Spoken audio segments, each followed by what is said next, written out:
The Broken Brain.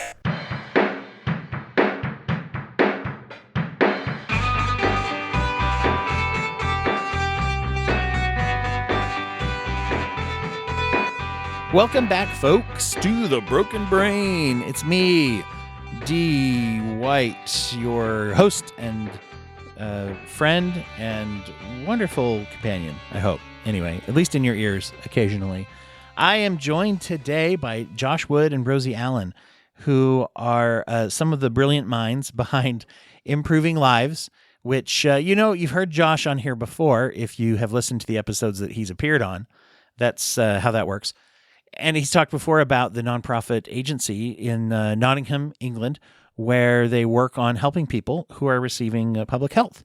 Josh is the business manager over that agency. Rosie Allen is a support worker who helps people in that program. And as it turns out, also a counseling trainee. So we got to talk about some really cool things about the way that works in England versus how it works in the United States, becoming a counselor, and also how to work with and support people who have maybe had some burnout and some hard time working in that system.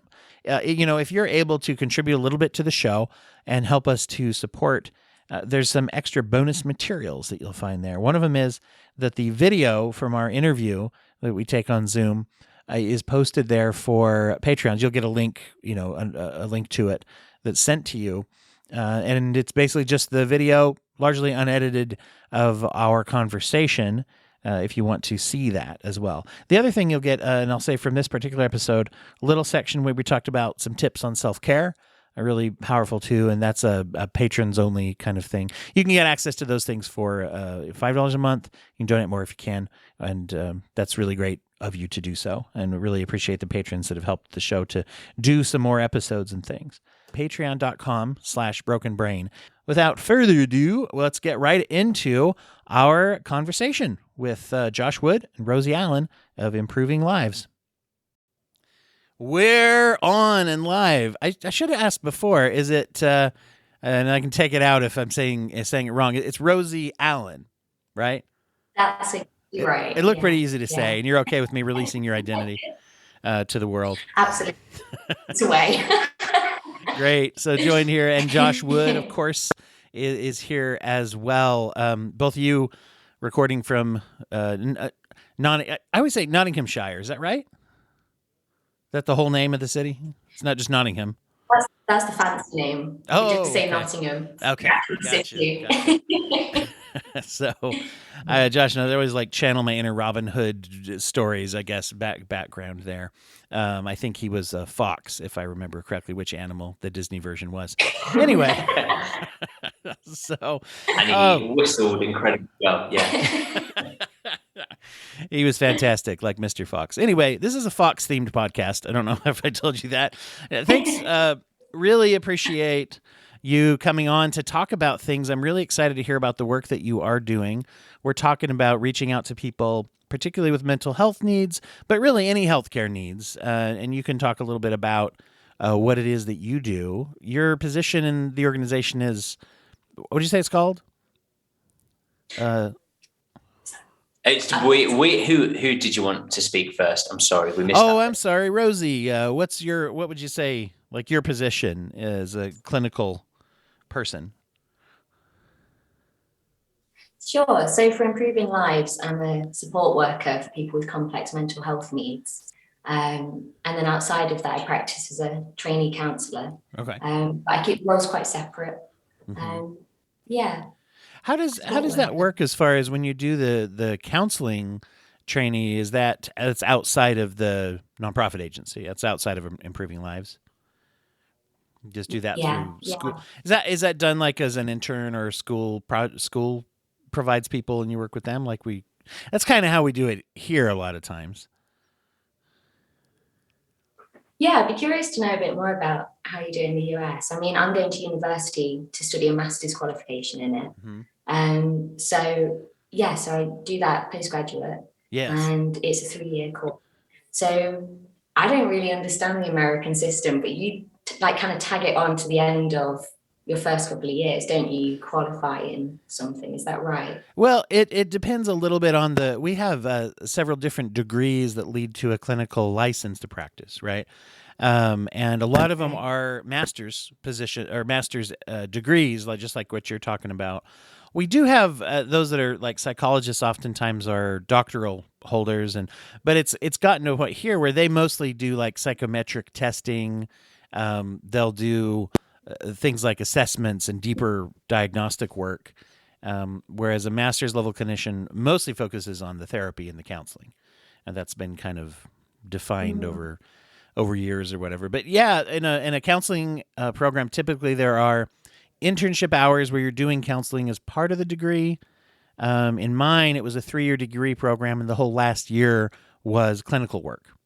And then after that, it works out to be a couple of years, about 2 years full time, where I live, and it varies by state, that you have to do under supervision before you can independently license. And then you can supervise or do your own thing or whatever kind of stuff. Is that at all similar to what you're describing, or some differences there? There's some differences, but there's similar threads. So the way that I've done mine is I did a 3-year undergraduate in psychology, and now a 3-year sort of part-time postgraduate. So the first year is a certificate in counselling, and I can counsel with that as long as I'm getting regular supervision. And the second year is a postgraduate diploma, and the final year combines all of it together, and it's the master's degree. But throughout all of those years, I'm practicing under supervision. So in the first year, I just do a few hours. Second year, I do significantly more. And in the third year, kind of similar to yours, that's where the bulk of my hours are. Yeah. And then once I've graduated, I still have to do more hours in order to become what we call accredited with the BACP, the counselling body that I'm with. Yeah. And if I could take over, presenting the podcast for just a moment, if I could ask you both a question. Yeah. Is your qualification in a particular discipline within counselling, or once you're qualified, could you chop and change, use bits from many disciplines? Well, how does that work? I can answer, obviously, for my experience here. A lot of people have what I have, which is a general degree. Mine is specifically in mental health counseling. Some people get one in social work, and there's a little bit of a difference there as far as it's mostly just orientation of if you're additionally trained in accessing social agencies more specifically. That's more of a social work degree. Counseling is almost like a master's level psychologist, basically, where you're focusing on mental health. And then once you're licensed, there's a lot of like postgraduate training you can do.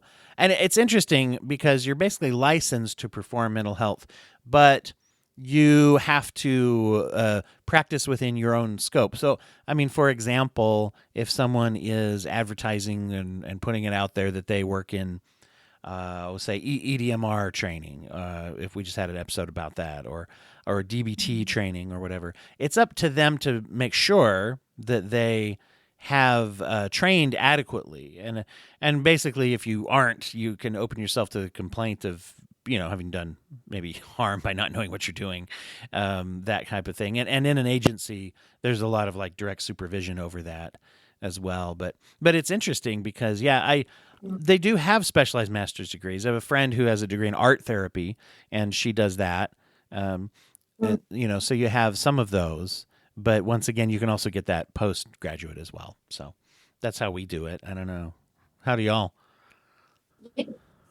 That's kind of the same. So my master's is in integrated counselling and psychotherapy, with the idea that, this is the interesting part, is that counselling and psychotherapist or psychotherapy are like interchangeable terms, but we think of psychotherapy as a bit more clinical. With the idea being that once I graduate, if I don't want to do those additional hours, I can call myself a counsellor. If I do the additional hours, I can call myself a psychotherapist. Okay. Which I think is interesting, because then it kind of raises the question of, does that mean a psychotherapist is more qualified necessarily? So I do an integration of person-centered CBT and attachment theory, but there's lots of different integrations you can do in the UK. Yeah, that's what I find. Like my education was very eclectic as far as the different approaches people took and things. There's some psychodynamic or cognitive behavioral. It's interesting to see those similarities. One of the big differences, of course, is the fact that direct cost, either in health insurance or people paying out of pocket. And it's interesting because in the schooling internshipping that you're doing, like a lot of times that is the college sometimes will operate a counseling center where you can come in and get reduced or basically free counseling if you work with a student. So it's kind of like, you go to a buffet and it's not very good food, but you can have all you want. No, I'm just not really like that. Just kidding. But maybe that's how I was as a student. And then after that, postgraduate, typically speaking, the postgraduate hours working towards independence is usually a paid position, a full-time job, that you get, generally speaking. Now, that varies. Some schools, while you're still in, don't even allow you to collect payment. And then some allow you, if you work for an agent, you go out and get a essentially job, then they have to tell people, student intern here, but you can work with them. They're under supervision. And they might give a stipend or a wage. So there's that kind of consideration as well of people have to pay, right, to come in. And so, what it really is more similar to is like cosmetology, haircutting training. So I used to be a college counselor at a tech school, and they actually had a salon, and you could come in and pay cheap for a haircut as long as, a student was doing it. So it's kind of like that, maybe a little more weighty, the service being provided. But, haircuts are important. I'm going to put that out there to all my cosmetologists out there listening. Can I just put it out there? Can you imagine going to hospital and, in America, you show your insurance. They say, "Oh, well, you're not going to charge your insurance this time. So the student doctor's doing it. He'll do it for free. He might do a worse job, but he's gonna fix you up. He'll put you in the cast. It's just extend the physical health." No, it is interesting because depending on the discipline, a lot of medical professionals they hang directly with the doctor. I know when one of my children, I don't remember which one of my children was born, the doctor had an intern kind of following around to do checks, and they were like, "Do you mind if this intern's here? They got to learn." And it is interesting because on the one hand, you're like, "Do I want to be the guinea pig?" But you also were like, "I do want them to learn." How else? How are they supposed to learn? But oftentimes in the room for like private counseling, one-on-one counseling, majority of time you're in the room, with the person. You don't have another counselor there with you, right? Because it kind of throws off the dynamic, if it's like, I don't know. I had a friend who did a program where, they had a two-way mirror. Some of the counseling agencies have a two-way mirror where the professor or someone they either record or they can observe. And once again, the client knows that they have to sign a thing. But he said that there was a dynamic of part of the internship of their program was they had a little like light and up on the wall, and the other students and the professor could control it, and it would move depending on how on track he thought you were with how well you were doing. And I was like, that sounds like an absolute nightmare to me. There's no way I could function. Would not focus at all on the client. I would be watching that. I know, that's me too. I'd be like, so how do you feel about what? Never mind. How about, you know what? Stop answering that. Stop. You know what? That's wrong. And I can only imagine, I don't know if I'm a client in that scenario, I'd be doing a lot of this, kind of like, ooh, not going to listen to that. So, anyway. I kind of get that. They make us do, sort of like regular recordings of our client sessions because you are on your own. And I go through those with my supervisor. But you notice the sessions with your clients where you've said, you're happy to record today, we'll work through that. Both of us are on our best behavior, both answering really articulately. And you notice the difference. So whilst it's, a good practice, it is a bit sort of, right. You notice yourself sort of going, I need to back. Right. No, It's interesting. There's like a tone policing that sometimes enters in too. Interesting. Sure. Yeah, very interesting. So tell me a little bit the difference. It sounds to me like in the U.S., the analogous language would be, you're counseling, like basically counseling intern and student over here. And then over here, you're a support worker, which it sounds to me like something we would call basically a case manager, case worker, or maybe social worker, basically those are some of the things, but tell everybody more about what a support worker does, and we'll see if I'm right. And if I'm not, I have a little light here that will go the wrong, if I was wrong, listeners can control it. Watching it. It's weird that they can control it even though they can't hear us recording. But yeah. Yeah, well, I'll say my point of view, and then Josh, obviously being business manager, probably what I should be doing versus what I say I am doing. Yeah. Yes. This is your eval, your annual eval. It really, oh my goodness, can you imagine? Live on a podcast. So interestingly, I started this job actually the same month that I started my course. So they kind of like, I've got previous experiences that had really brought me to that point, and I think it was really helpful to start that course at the same time as being a support worker. I've always been really aware that they're very different roles. So for me, being a support worker is much more practical. It's much more, I wouldn't say directive, but compared to a counselling sense, it's more, okay, what can I help you with? What is sort of an issue in your life that I can help you resolve? And sort of building them to become more independent, solutions focused, finding confidence to go do the things that perhaps they might not have been doing before, whether that's sorting out finances, making friends, going to community activities. So, I'm quite friendly with the clients that I have. I build a good rapport with them, and I get to know them over months, whereas sometimes with counselling, you only see someone for a couple of weeks, whereas this, it's more of a, I've seen people for over a year. And get to know them, get to know their lives, know their habits and their patterns, and try to just help them implement things in their life that they feel will be helpful. It's an interesting role difference, as you put it. The longevity of the relationship and the depth of the relationship is very different. As a counselor, I don't work with people. It's a funny difference because there's a lot of times where in counseling we recommend something practical, but we don't help with it. I mean, other than the emotional, maybe if someone's like, boy, I need to apply for this health service or, in whatever it is, I'm not going to help them fill out the forms. That'd be very unusual, at least with a counselor. But we might talk about and brainstorm who would, right? Do they have a support worker, or do they have a family member, or how are we going to do that? And what are the emotional barriers, right? And then the difference is like, do you go to homes? You go in home? Yeah, absolutely. So meet people in the community in their homes. We've now got new offices, so we're trying to get people into this room.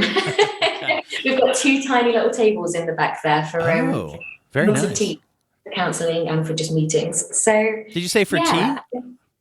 Well, that's the plan. Yeah. We're going to redecorate. But now we've got 2 tiny tables. That's good. I like that quite a bit. I mean, there's the whatever that's a big deal in England, right? Tea. As far as that. Oh yeah. Right. Absolutely. Nothing can't be solved without that. Well, it's really welcoming, right? I mean, right. Isn't that a tradition? You have a visitor. It's like, do you make some tea? Is that real, or is that just on television? As I say, we're going to put the kettle on when someone comes over or whatever. Yeah. If anyone came into my house, be it a plumber, a decorator, a friend, someone who wanted to use the toilet, I'd probably offer them a cup of tea. Yeah. I would never, and I think I don't know what you offer as a drink in the US, but if someone offered me like a glass of water first, I find that a bit strange. I would always expect to be offered a cup of tea. Yeah, we're not very friendly. Is what we no, it might be just a general. It's funny because you say like a general drink, and it might be whatever's in the house of like, we got some juice and some OJ or that is juice, soda, whatever. But yeah, water would be on there. Now I've done that with people, door-to-door salespeople sometimes in a hot day. Do you want some water or something like that? It's nice to have plastic cups then, because you don't have to entertain the sales. I was literally just about to say, you're such a lovely guy offering a drink, and then you say plastic cups. Yeah. It's like, get out of my, get away from me. No, but no, it is interesting. There's an old method I read about years ago. There's an Australian counseling center that they were advocating what they called it. Basically, it was the mom approach or the kindly mother approach. Mm-hmm. And what they did is, when they had, especially like debriefing groups for crisis or trauma, is they always had food. It was like, kind of based on this old model of community, and we all get together and have. So anyway, it's an interesting thing to see how that works. I provided candy once in one of my offices. I've done that before, so experiment with that. That was great when I worked with primarily people with addiction and alcohol issues, because, big crossover to sugar. Anyway, so. Yeah. But, I mean, that kind of gets into a little bit of where we're talking about the trust building, where someone comes in and it's like, hey, welcome. You're in an environment where we want you to relax and feel at home. And this is part of that, right? Kind of welcoming approach. Purchasing tables. And I say that, that might sound silly to some people, but you're not like, I don't know, you're not like coasting on some huge, I don't know, trust fund or something, right? It's like, we'll dip into the millions that we have to buy tables. It's like, no, you have to be pretty purposeful with how you allocate resources, right? Yeah. Absolutely. Yeah, we're quite a small and efficient outfit, I would say. So I think pretty much all of our team, 80% of the team or something, is support workers or providing some measure of support. There's not a huge amount of us in the back office, if you'd call it that. So yeah, that's what we do well. We're rubbish at the back office stuff, so let's just get support workers. So yeah, back to the tables. They're not even the nicest tables now. Look at them. Maybe we've actually. Well, I think this is probably a good point. So we did some fundraising, and actually what we recognised was having a pleasant space to be in is quite important for whether you're having a support work session, a counselling session. And that was something we didn't have in our previous office at all. Yeah. So we think it's a wise investment actually to make it a comfortable, welcoming space, because we already have an amazing team, and anyone who walks into the building is welcomed warmly.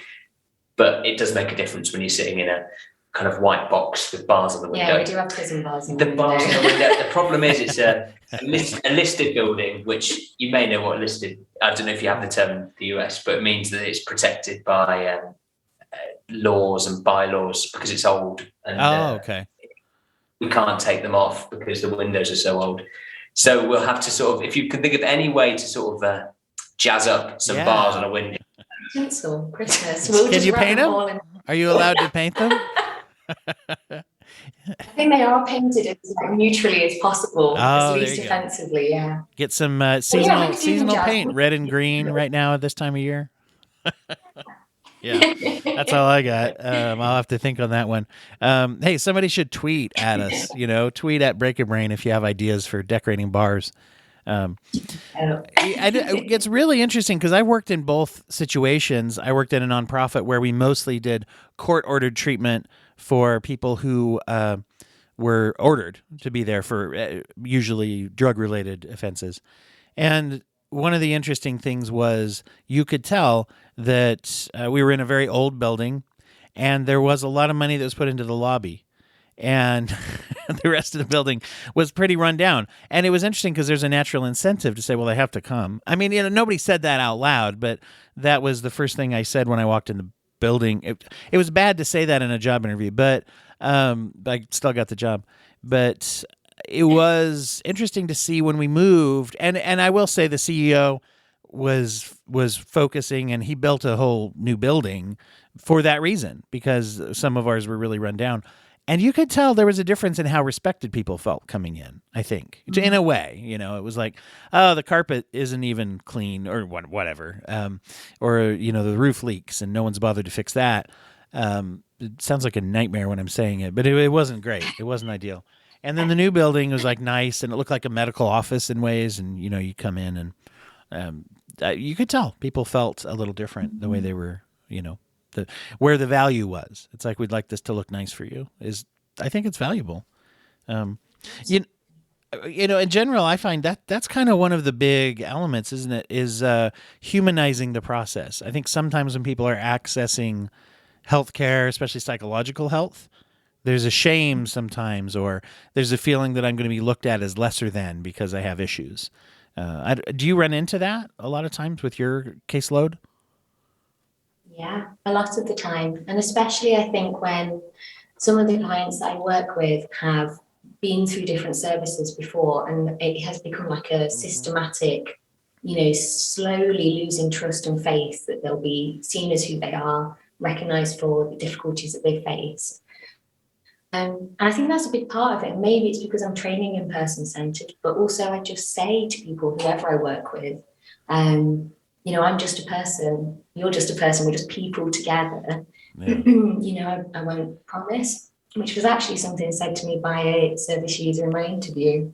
I don't know if you remember, but in my interview, there's a service user on the panel. He asked me some questions, and I asked him, what's something you think is really important in a support worker? And he said, don't promise, say you'll do your best, say you'll try, but it's so much more disappointing if you overpromise and underachieve than if you just try your best. That makes me feel valued. Yeah. And that's so important, I think. And so I really took that on board. And, we're all human. We can only do our best. And I think by having each other's backs, it helps to build that relationship, trust.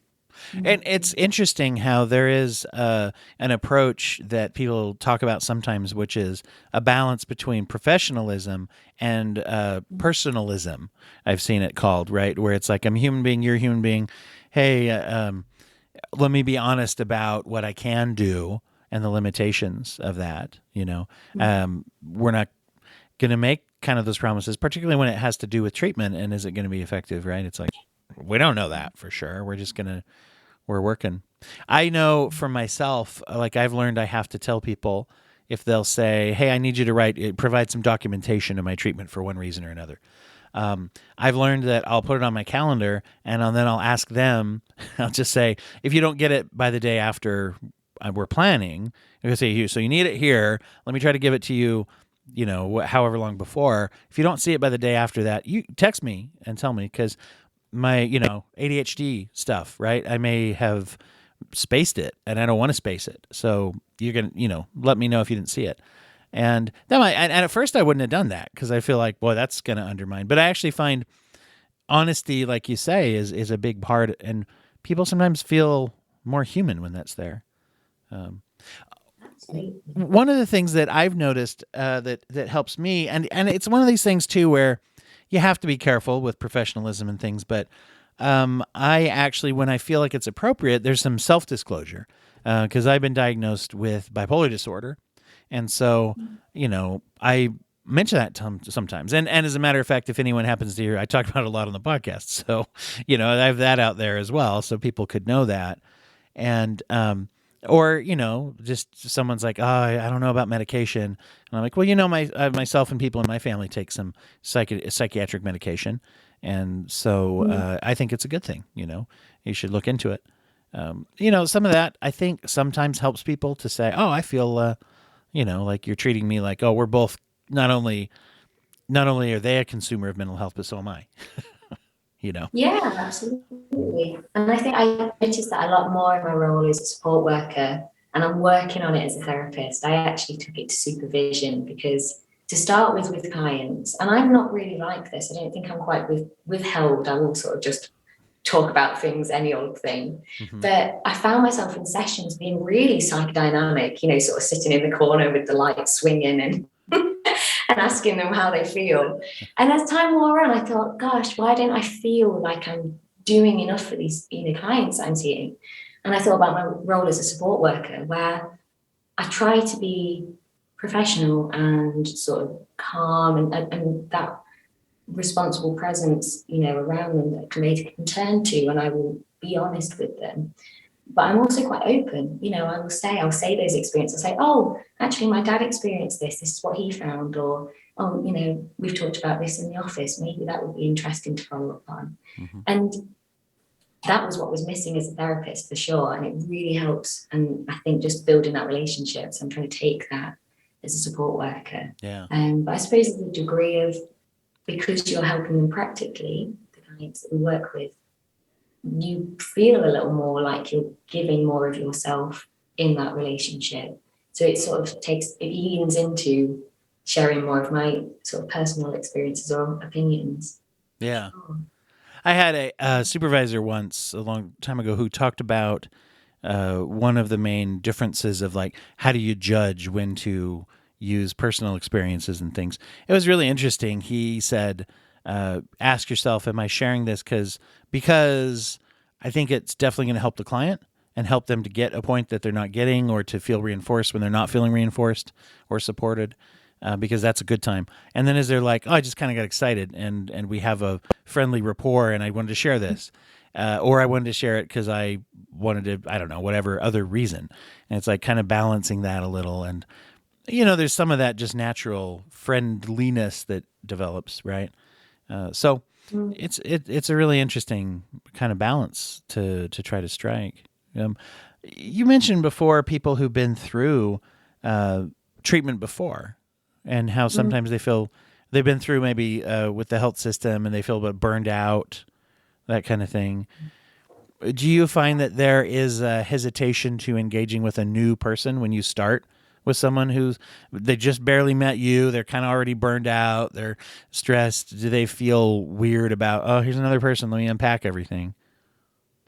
Yeah, definitely. And I think it's a sort of phrase for it that I use, and I think it's quite common in the UK, which is that burnout, which is repetition fatigue. When you've repeated your story so many times to so many health professionals and maybe not much has happened, you burn out for a minute. You don't have the opportunity to work on them. So yeah, some of the clients that I work with, I have noticed that, for very valid reasons, there isn't that initial want to take the support that we can offer, but there's an interest, and sometimes it's about working on that interest and, not going in and saying this will be different this time, but just trying your very best to be different. Yeah. Yeah, kind of demonstrate how you're different. Like, because it's an interesting field in healthcare in general, where there are times where the major therapy and intervention is medicine or physical therapy or, surgery or something like that. With a lot of like psychological treatments and psychological support, you are the main intervention. It's like, you come in and it's like, I bring something in here with me.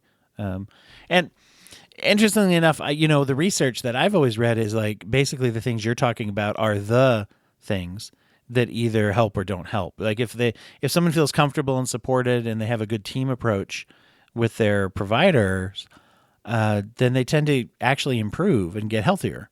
And if they don't, they don't. And it doesn't matter what else they do. I mean, to a certain extent, I could always just like, I guess, whatever, just come in and make fart noises and that wouldn't help. But usually, we can rely on the fact that if we're a supportive environment and relationship, people do get better a lot of times, Yeah. What do you find? Do you find other than that, do you work with that dynamic to help people to try to overcome the burnout? Does it get addressed and discussed pretty openly? Yeah. So especially in my role, I'll talk about them separately. So my role as a support worker, we usually have, a form that comes to us detailing what it is that they'd like support with, whether or not that they're aware of the referral. We always try to seek that they are aware of it before I make contact or any of us make contact. So then we'll have sort of an initial, what I would call an assessment. I get to meet them, try to meet face to face. In the lockdown here, we were doing it over the telephone or Zoom. And during that session, I will explain what it is that we can offer, which is practical support, emotional support. But I will say to them, this is your time, this is your space. And if there are things that you want support with, that's my role as best I can to support you with those things. So by sort of laying the land there and then saying to them, I suppose it's also about being really receptive to whatever the issues are that they've had. And some of the issues that we face may not be comfortable to talk about for them. So creating that environment. And again, it comes back to having that sort of nice environment that we're in, small tiny tables included, to let them feel comfortable. So the dynamic can sometimes be, for an example, I've spoken to so-and-so and so-and-so, and I don't really know who my support worker is. Are you my support worker? So I'll explain, I've been appointed to you. If you would like to work with me, let's have an opportunity to get to know each other so you feel comfortable if you wish to work with me. Let me tell you a little bit more about what I can offer, and then maybe you can tell me a few things about what's been going on for you. Right. So we'll start there, and then they know more about me than I know about them to start with. And then the floor is theirs, really, to offer as much as they feel comfortable to. It's an interesting thing because what do we ask? The ask of someone who is receiving services is, we'll give you these services, but you got to be open. And I knew someone, and he was a colleague, and hopefully listening. No, but and I really respected him, and I think he did some great work. But I worked with some people who had worked with him and then took a break from counseling and then came back, and it wasn't that they didn't enjoy their time, but they mentioned that he had mentioned, if you see me out in the community, don't talk to me, because that's only for when we're together in session. And I was like, oh, that's kind of a hard line. Whereas it's like, we're not going to do a session, but I always tell people, if I will know you to the extent that you know me. If you want to say hi, I'll say hi back, right? It's confidentiality is my thing, not yours. And that's I'm not trying to put myself up. I think it's pretty common, but that was a pretty rigid line that, I'll be honest, if someone told me that, it would turn me off, right? And be like, oh, okay, but I'm supposed to be totally open, but you can't wave back at me at Home Depot or something. Yeah. Yeah. And that's a big thing. I've got a few clients that have said to me, in a support worker role, so I'll backtrack a little bit. I feel like there's quite a critique of support work as a whole, or any of these working relationships where it's creating dependency. Oh, you creating dependency. I think my argument against that is that we're all dependent. We all have people we turn to in times of need, and some people don't necessarily have that, and that's what we're trying to offer, maybe for a short term, a little bit longer, someone to help them feel like themselves, get back to themselves, what it is, the direction that they want to take. And I think some of the clients that I've met with, they've said, I'd like to know a bit more about you, because it's important for me to feel we've got rapport. It's important for me to know who you are, what you like. I like having conversation with people. And is it okay if I ask you what your favorite movie is? Because I really want to know. Yeah. And sometimes having a really firm line there stops that process of getting to know each other. And therefore having the trust where if something comes up for them that's big, that they'd like support with, that they feel comfortable enough to come and say, do you mind helping? Mm-hmm. And it's interesting how often those things... I just wanted to play devil's advocate for a moment, if you let me, Dwight. Oh, sure. I'm familiar with the term, but no, just kidding. How would you take that? Yeah. Would, as counsellors, you both, or as psychotherapists or counsellors, whatever you want to call yourselves, do you think that could make your role more demanding or stressful even, and make it kind of beyond the boundaries of the office wherever you deliver your sessions? Yeah. I mean, I can kind of go first on that if you want. I think definitely, and even a step beyond that, it's not without risk, right? I mean, so when I poke fun at someone for a really rigid boundary, at the same time, there's pros and cons right there. Whereas I know I'm a person who definitely leans toward the more personal approach. And the thing I have learned that I have to be guarded against is over-friending, if you will. Does the friendliness grow into something where it's like, are we just chatting? Are we just, and or something along those lines, right? And that can go all the way up to major problems, even, right? And so, yeah, I'd say your point is a good point, which is to say, one of the added, as you put it, maybe burdens or things is to try to work hard for a balance that includes safety for the client as well as for the therapist, So yeah, I'm with you. And I will say in my career, that's been a thing that's, I've had to learn to manage. Right. Yeah.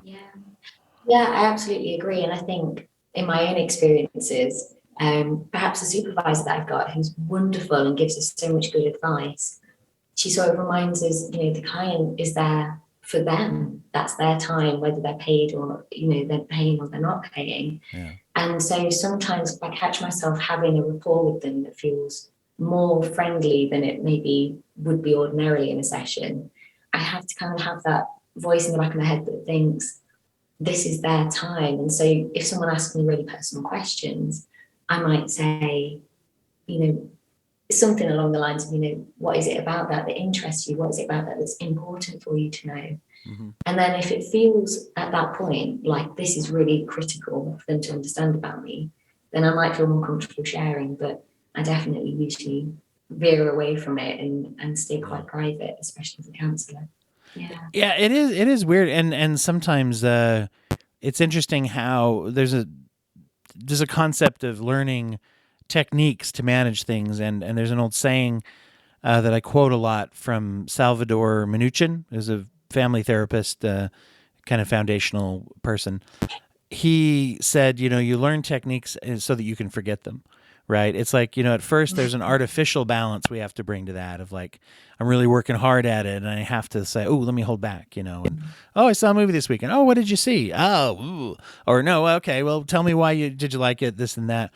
And I think you found the key there is trying to lead back, right? That everything is useful if we use it. If someone's like, well, I really like this. This was really moving to me. I recall one time somebody mentioning a piece of media. It was a stage play, if I remember correctly, and really being moved and talking about how they wept during it. And that, if I hadn't have said, what'd you do over the weekend? We might not have got there. And we use that, we talked quite a bit about it. Why? What did that mean? What was it that triggered that for you? And it was, it was a good thing. Yeah. So, at the same time, if I wasn't conscious of that, would I go off about, oh, I saw that play, and that reminds me of this other thing, and it's like, yeah. Which territory. Yeah, I would say I've done both over the years, right? And I've done less good, at least, let's say it that way, if not to if not to squander some of their time or damage some of their time potentially, right? So yeah, it is something that hopefully we learn it enough that it's organic and kind of natural, So yeah. I think that's a really good point that you bring up, and Do you find, does the supervisory element when you are talking about clinical supervision and administrative supervision, this touches on kind of Josh, your role too. How does that work in your agency? Is it you guys tend to function as one big team. So I assume that you're doing a lot together. Maybe not. Well, this is the first time you've ever met Josh, as it turns out. No. She's normally just on a computer. Can you imagine?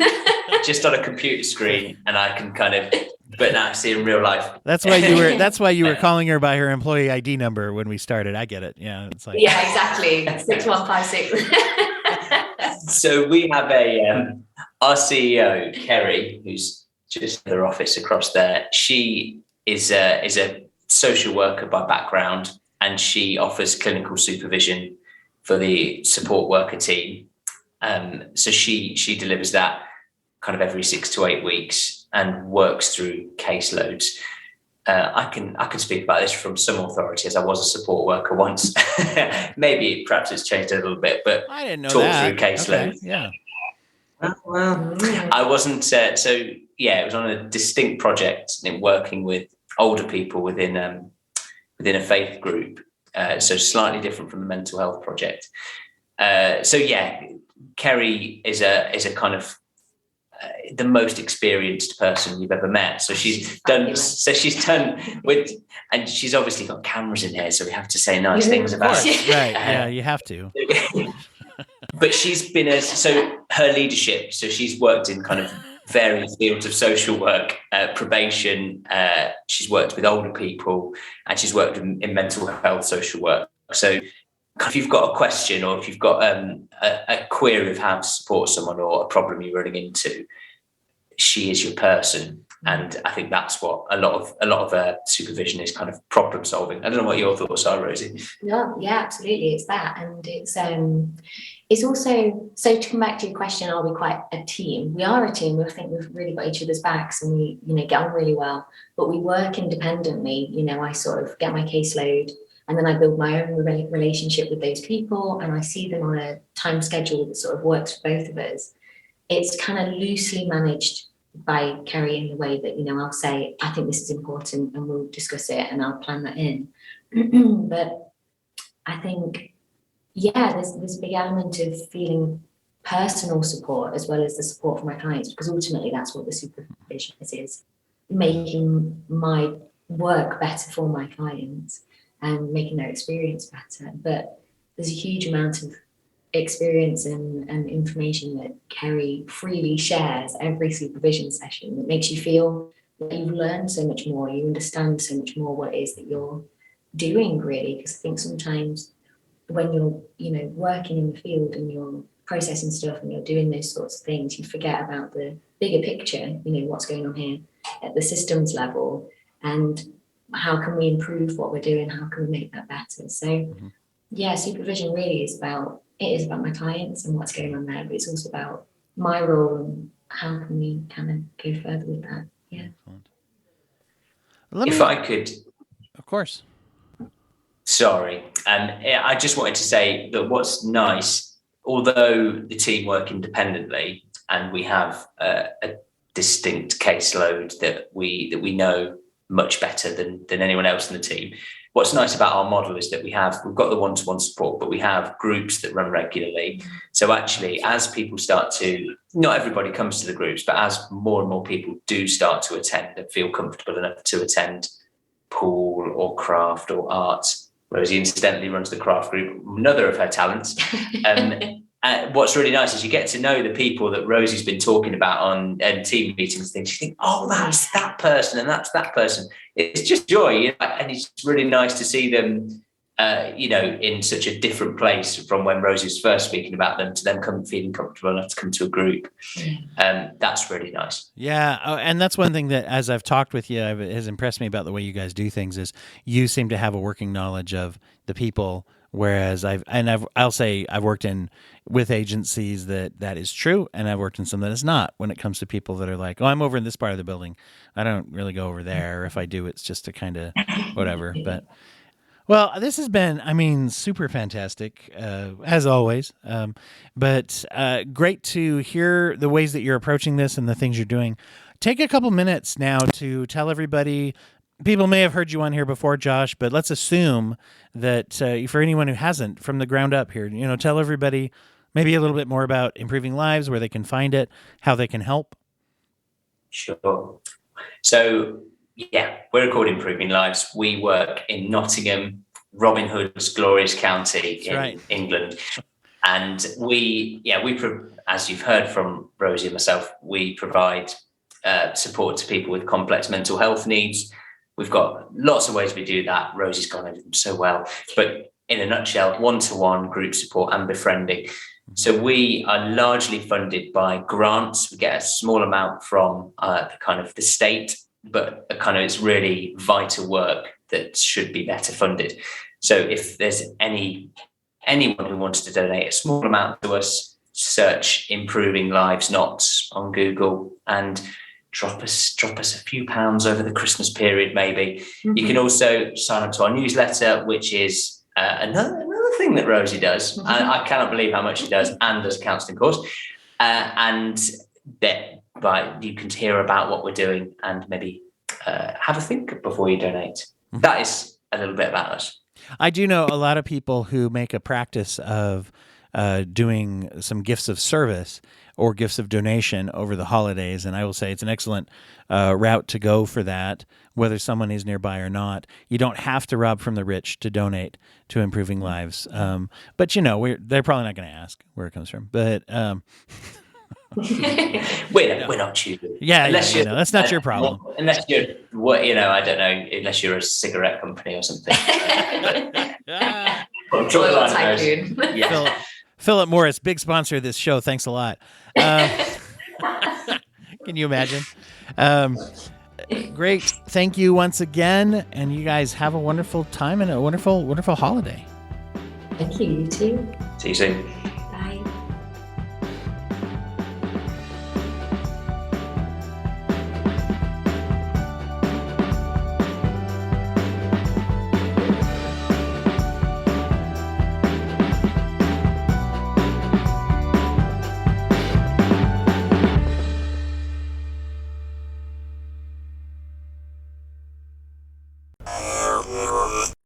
Thank you for listening to the Courtemp Arts Podcast Network. To listen to more Courtemp Arts shows, visit courtemparts.com.